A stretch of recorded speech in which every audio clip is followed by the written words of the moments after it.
সময়ের নদী থামে না কবু, ফিরে আসে না সেই প্রথম মুহূর্তটুকু। যে সময়কে কাজে লাগায় তার জীবন আলোয় ভরে ওঠে। এই পৃথিবীর সবচাইতে শক্তিশালী দুইটি অস্ত্র হচ্ছে, একটা পেশেন্স আর দ্বিতীয়টা হচ্ছে time. So today I am going to talk about time.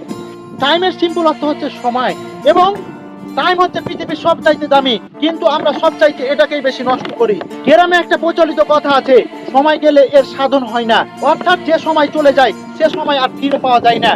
এর পরিপ্রেক্ষিতে স্টিভ জবস একটা কথা বলেছেন, time is not limited, you don't waste it living someone else. অর্থাৎ সময় সীমিত না, তুমি সময়কে নষ্ট করিও না অন্য কারোর মতো করে। একটা গল্প বলি, একটা ছেলে ছিল যে সব সময় বলতো কাল করব, পরে করব, সময় তো আছে।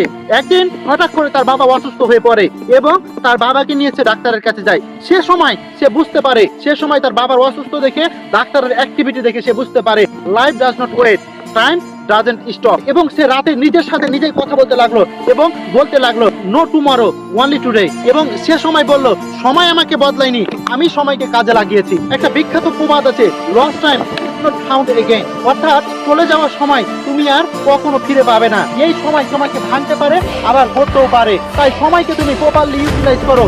তোমাকে যাতে সময় না ইউজ করতে পারে। আগামীকালকে আবার দেখা হবে নতুন একটা শব্দ নিয়ে। ততক্ষণ সুস্থ থাকবেন, ভালো থাকবেন। আল্লাহ হাফেজ।